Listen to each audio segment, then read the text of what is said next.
Hi everyone. आज हम देखेंगे कि डिकम्पोजिशन क्या होता है। हमने पहले बताया था कि नॉर्मलाइजेशन में आपका नॉर्मलाइजेशन में टेबल को, अगर एक टेबल आपका आर टेबल है तो इसको कई टेबल में ब्रेक करते हैं, जिससे आपका रिडंडेंसी क्या होती है, कम होती है।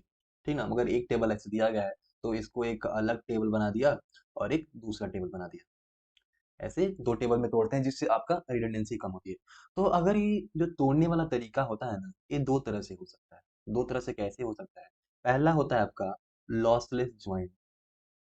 लॉसलेस ज्वाइन लॉसलेस ज्वाइन में क्या होता है कि अगर आप दो टेबल को तोड़ रहे हैं और फिर दोबारा उसको कंबाइन कर रहे हैं तो कोई भी डाटा आपका लॉस नहीं होना चाहिए। सब कुछ आपका बिल्कुल वैसे ही होना चाहिए जैसे आपका पहले वाला था। ठीक ना। और दूसरा होता है आपका डिपेंडेंसी प्रिजर्विंग। डिपेंडेंसी प्रिजर्विंग देखिए, डिपेंडेंसी प्रिजर्विंग में क्या होता है कि आपकी कोई भी अगर रिलेशन दिया गया है, अगर रिलेशन दिया गया है, एबीसीडी पे दिया गया होता है, मान लीजिए एबीसीडी पे दिया गया है, इसमें बहुत सारे आपके फंक्शनल डिपेंडेंसी होती है। ठीक ना, ये सारे फंक्शनल डिपेंडेंसी होती है। तो इस टेबल को अगर छोटे छोटे दो टेबल में तोड़ते हैं तो आपका इन दोनों के जो फंक्शनल डिपेंडेंसी बनते हैं, ये दोनों फंक्शनल डिपेंडेंसी आपका इस प्रॉपर्टी को प्रिजर्व करनी चाहिए। क्या करनी चाहिए? इस प्रॉपर्टी को प्रिजर्व करना चाहिए। मतलब कहने का मतलब ये है कि अगर दो टेबल में इसको तोड़ देंगे तो इसके जितने भी आपके पहले वाले टेबल के जितने भी आपके फंक्शनल डिपेंडेंसी होंगे, आपके टूटे हुए टेबल में फंक्शनल डिपेंडेंसी पूरे उसके मेंबर होने चाहिए। ठीक ना। यही बात हुआ कि अगर नॉर्मलाइजेशन में क्या होगा, हम टेबल को ब्रेक करते हैं कि आपका कोई भी प्रॉब्लम ना आए, कोई भी रिडंडेंसी ना आए, तो उसी को क्या बोलते हैं? दो तरह से हो सकता है, एक लॉसलेस ज्वाइन और एक होता है डिपेंडेंसी प्रिजर्विंग। इन दोनों चीजों को हम बारी बारी से देखेंगे और समझेंगे कि ये सब क्या होते हैं। ठीक ना। अभी देखिए, अभी हम पहला देख लेते हैं, लॉसलेस ज्वाइन के बारे में देख लेते हैं। Lossless join decomposition. Decomposition lossless join decomposition में क्या होता है कि अगर आपके पास कोई रिलेशनल स्कीमा है, relational schema relational schema R है, जो कि डिकम्पोज होता है, decomposed into R one and R two. अगर ये आर वन आर टू में डिकम्पोज होता है तो देखिए, इसमें क्या होता है कि अगर आपके पास दो टेबल दिए गए हैं, दो टेबल दिए गए हैं आर वन आर टू, इन दोनों को आपने क्या किया, मर्ज किया। इन दोनों टेबल को आपस में मर्ज किया और एक एक आर टेबल बनता है। ठीक ना। लेकिन जो आर वन आर टू आपके टेबल है ना, ये पहले ही इस आर से टूटे हुए होते हैं। मतलब पहले जो आर टेबल होता है इसी से आर वन आर टू बने होते हैं। फिर दोबारा अगर हम इसको ज्वाइन करते हैं, फिर दोबारा अगर इसको हम ज्वाइन करते हैं, मान लो ये क्या है, एक डिकम्पोज है, डिकम्पोज हो गया आपका, और ये आपका है ज्वाइन। तो अगर आप ज्वाइन करते हैं और आपका जो टेबल है कंसिस्टेंट होता है, कंसिस्टेंट मतलब कोई भी डाटा आपका लॉस नहीं होता है, सब कुछ जो पहले जैसे रहा होता है वैसे ही दोबारा मिल जाता है। मतलब इसमें जितने भी आपके डाटा थे, अगर उसको तोड़ने के बाद दोबारा उसको जोड़ते हैं तो सारा डाटा सेम टू सेम मिल जाता है। तो उसको क्या बोलते हैं? बेसिकली लॉसलेस ज्वाइन मिलते हैं बोलते हैं। अगर पूरा डाटा सेम टू सेम नहीं मिलता है, बहुत सारे प्रॉब्लम हो जाते हैं, डाटा कंसिस्टेंट नहीं होता है, उसको बोलते हैं लॉसी ज्वाइन बोलते हैं। ठीक है ना। आप देखिए, अब इसको कैसे जानेंगे कि लॉसलेस ज्वाइन हो रहा है कि लॉसी ज्वाइन नहीं हो रहा है? इन चीजों का एक डिफिनीशन है जिसको हम देख लेते हैं। मान लो कि आपके पास आर टेबल है, जो कि R one R two R three dash dash R N इतने पार्ट में आपका टूट रहा है। ठीक ना।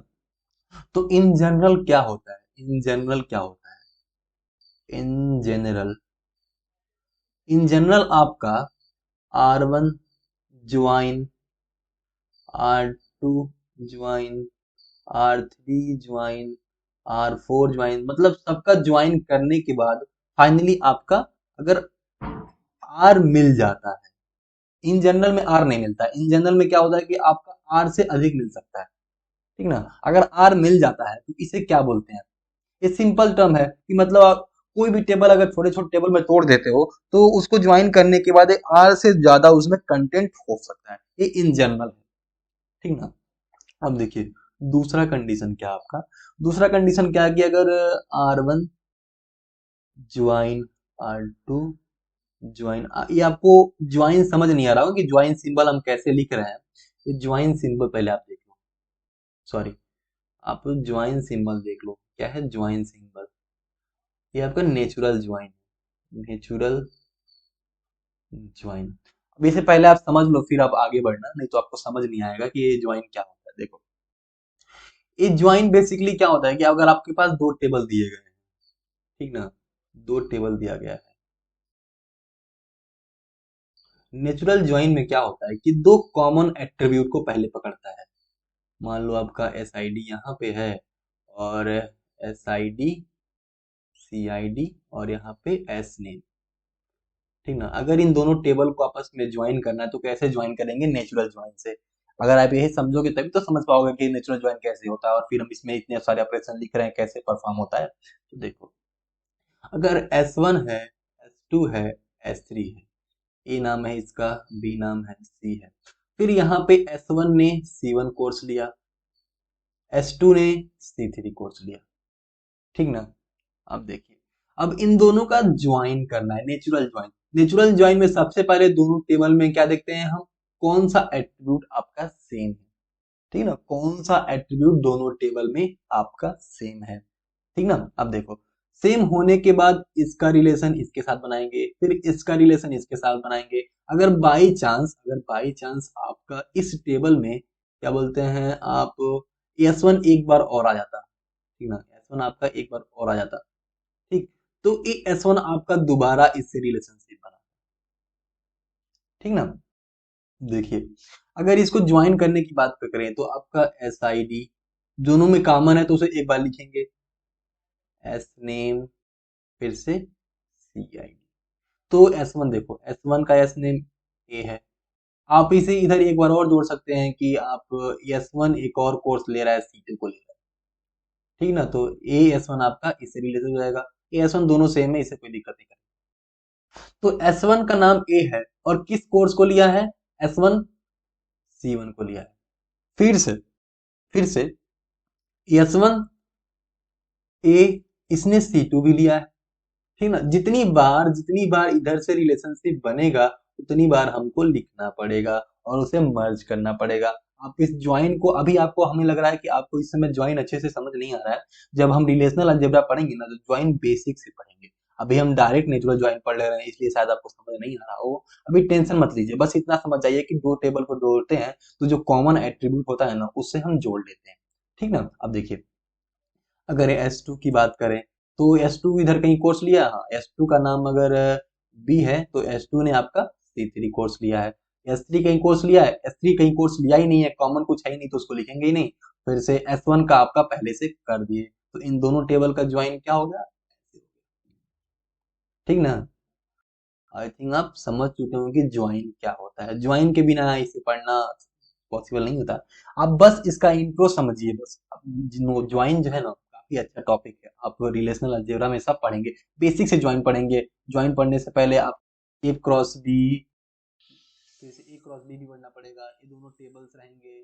फिर से outer join, left join, left outer join, right outer join, full outer join, सब कुछ आपको पढ़ना पड़ेगा। लेकिन अभी आप बस इतना समझो कि यहाँ पे हम नेचुरल ज्वाइन का यूज कर रहे हैं, और नेचुरल ज्वाइन का यूज में क्या होता है कि दो टेबल होते हैं, दोनों टेबल में जो कॉमन एट्रीब्यूट होता है उससे हम अपने टेबल को जोड़ते हैं। कॉमन एट्रीब्यूट में जो जो आपके जो टपल्स होते हैं कॉमन होते हैं, मतलब कॉमन एट्रीब्यूट में जो जो आपके फील्ड में जो वैल्यू होती है कॉमन होती है, उससे जो कनेक्शन बनता है उसको क्या बोलते हैं, ज्वाइन कर लेते हैं, ठीक ना। अब देखिए, आगे देखिए, अगर R1 join R2 join R3 R4 dash dash dash Rn, सबका ज्वाइन अगर R के बराबर आ गया, R के बराबर आ गया तो इसको क्या बोलेंगे, लॉसलेस ज्वाइन। कोई ना लॉस हुआ ना कुछ हुआ, लॉसलेस ज्वाइन। आई थिंक आप समझ चुके होंगे लॉसलेस ज्वाइन क्या होता है। अब देखो, और तीसरा कंडीशन क्या बनता है आपका, तीसरा भी तो बनेगा अगर लेस हो जाए तो। If R1 join R2 join R3 dash dash dash Rn join, अगर ये अधिक हो जाता है, इक्वालिटी कंडीशन नहीं आती यहाँ पे, बस अधिक हो जाता है, तो ये क्या हो जाता है, लॉसी ज्वाइन।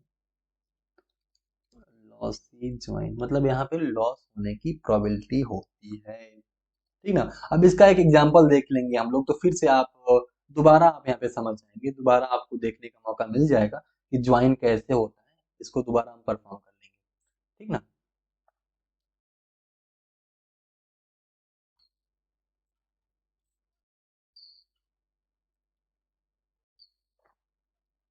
देखिए, अगर आपके पास एक टेबल दिया गया है, एक टेबल दिया गया है आपको, आर नाम का टेबल दिया गया है, ठीक।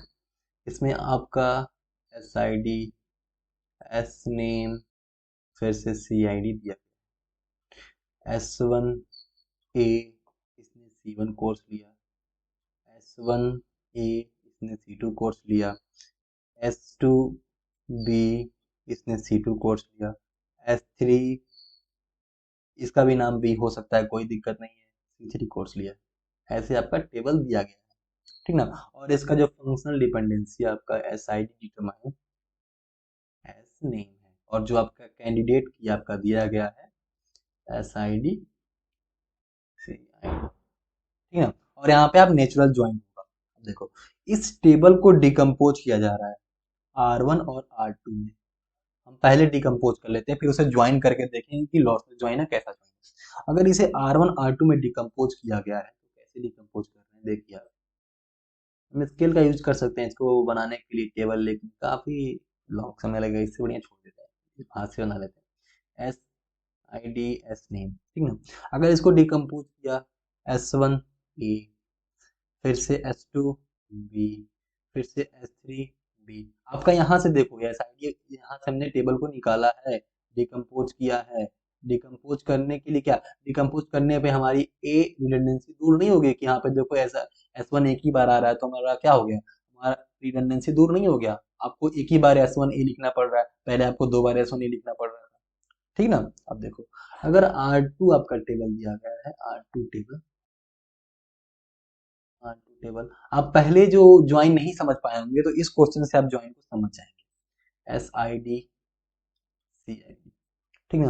अब देखो, S one C one course लिया है, S one C two course लिया है, S two C two course लिया है, S three C three course लिया है, ठीक ना। अब देखिए, अब इन दोनों टेबल को हम ज्वाइन करते हैं, नेचुरल ज्वाइन करेंगे। तो नेचुरल ज्वाइन करने के लिए सबसे पहले आपके पास क्या होना चाहिए, कॉमन एट्रीब्यूट, कॉमन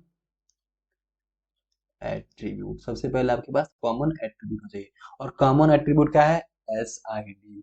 और देखिए, अब ध्यान से समझना, एस आई डी एक कोर्स लिया है, एस आई डी दूसरा कोर्स लिया है, इस टेबल को हम ज्वाइन कर रहे हैं। ज्वाइन करने के बाद अगर हमारा पुराना पहले वाला टेबल मिल जाएगा, इसका मतलब क्या हो गया, आपका लॉसलेस ज्वाइन हो गया, अदरवाइज लॉसी ज्वाइन हो गया।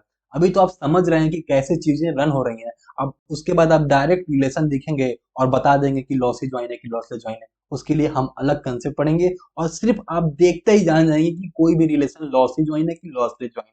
अब बिल्कुल आसान तरीके से, अभी तो आप समझ रहे हैं ना कि लॉसी ज्वाइन और लॉसलेस ज्वाइन क्या होता है, ठीक। अब देखिए, अगर इसको हम नेचुरल ज्वाइन करते हैं, ऐसे नेचुरल ज्वाइन किया तो S I D S name then C I D. अब देखो, यहाँ से एस वन यहाँ से रिलेटेड है और यहाँ से रिलेटेड है, तो सबसे पहले देखिए क्या होगा, एस वन का ए सी वन से आपका रिलेटेड है। ध्यान से देखना, आप ये वाली रिलेशनशिप यहाँ से देखो, ठीक ना, यहाँ से जो ज्वाइन हो रहा है। फिर एस वन आपका यहाँ से रिलेटेड है, तो एस वन ए इसने सी टू भी लिया है, फिर एस टू यहाँ से, तो एस टू बी इसने सी टू लिया है, फिर एस थ्री बी इसने सी थ्री लिया है, एस थ्री बी इसने सी थ्री लिया है, ठीक ना। आई थिंक आप समझ चुके होंगे। और ध्यान से देखिए, इन दोनों टेबल को दोबारा अगर हम ज्वाइन करते हैं तो यही वाला टेबल आपका दिख रहा है। इसका मतलब क्या हुआ, इसका मतलब ये हुआ कि आपका लॉसलेस ज्वाइन है। क्या है, लॉसलेस ज्वाइन है, लॉसलेस ज्वाइन है। अभी तो हमने बताया कि कैसे चीजें हो रही हैं, आगे से आपको सिखाएंगे भी कि कैसे आप दो टेबल्स को देख के बताएंगे कि लॉसलेस ज्वाइन है कि लॉसी ज्वाइन है। ऐसे हर बार इतना बनाना नहीं पड़ेगा, इतना बनाने की जरूरत नहीं है कि टेबल बना के चेक किया फिर उसे बताया ऐसे क्या होगा कैसे नहीं होगा। इतना इतना करने की जरूरत नहीं है, अभी तो आप बस इतना ही देखो कि कैसे चीजें अकर हो रही हैं, उसके बाद हम समझेंगे कि कैसे क्या होगा। अब देखो, हमने तो सबसे पहले दो भागों में तोड़ा था, एसआईडी और एसनेम को इस टेबल में लिया था और एसआईडी सीआईडी को इस टेबल में लिया था, ऐसे तोड़ा था, तो हमको लॉसलेस ज्वाइन मिला था। अब हम अलग तरीके से तोड़ेंगे, फिर देखेंगे कि हमें लॉसलेस ज्वाइन मिल रहा है कि नहीं मिल रहा है, तब क्या हो रहा है उसको देखेंगे। ठीक ना? अब देखिए, अगर हम इसको इस तरीके से तोड़ें, आर वन को ऐसे तोड़ते हैं, देखो आर वन को कैसे तोड़ते हैं, आई थिंक यहाँ, वन सेकेंड, देखो, अगर आर वन को तोड़ने वाली बात आती है, आर वन को हम एस आई डी और एस नेम में तोड़ लेते हैं, क्या तोड़ लेते हैं, एस नेम में तोड़ लेते हैं, और आपका जो आर टू रहेगा, आर टू को एस नेम और सी आई डी में हमने ब्रेक किया, इसका टेबल बना लेते हैं। ठीक,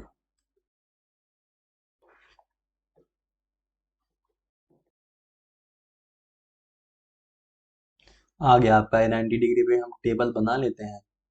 फिर देखेंगे कि ऐसे ब्रेक करने पे आपका डिकम्पोजिशन कैसे बिगड़ जा रहा है, फिर डिकम्पोजिशन सही से नहीं हो रहा है अगर इसको हम इस तरह से ब्रेक करते हैं। ठीक ना? देखिए,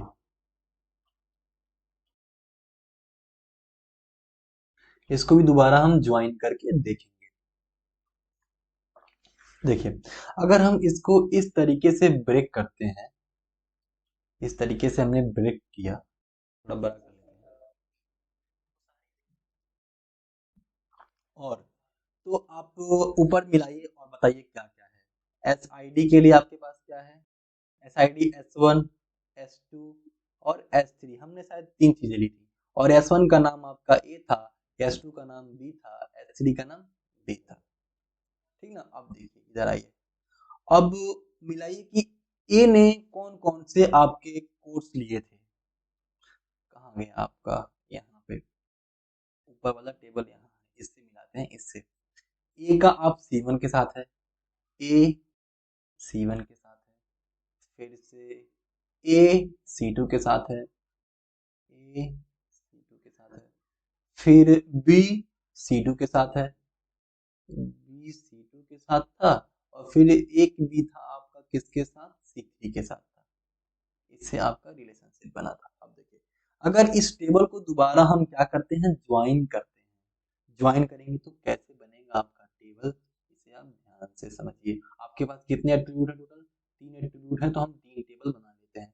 ये टेबल काफी लंबा हो सकता है, क्योंकि आपको ये डिकम्पोजिशन शायद सही ना हो, देखते हैं, क्योंकि यहाँ पे आप ही देखिए, यहाँ से डिफरेंशिएट नहीं हो रहा है कि ये बी वाला है कि ए वाला है, इसीलिए ये प्रॉब्लम कर सकता है, ये बी वाला है कि सी वाला है, सॉरी यहाँ हमने ऐसे नहीं, यहाँ ये जो बी है ये एस टू का है कि एस थ्री का है, वहां पे आपका कंफ्यूजन हो जाएगा, इसीलिए ये शायद सही ना हो, अभी देख लेते हैं क्या होता है। ठीक ना? अब देखिए, इन दोनों टेबल को ज्वाइन करने के बाद हमारे पास क्या आता है, काफी इंपॉर्टेंट कंसेप्ट है, आपको समझना पड़ेगा सब कुछ। एस आई डी, फिर से आपका S name, then C I D. अगर एस आई डी की बात करें तो देखिए, मिलाइए, ए का इससे होगा, ए का इससे होगा, तो S one A C one, S one A C to.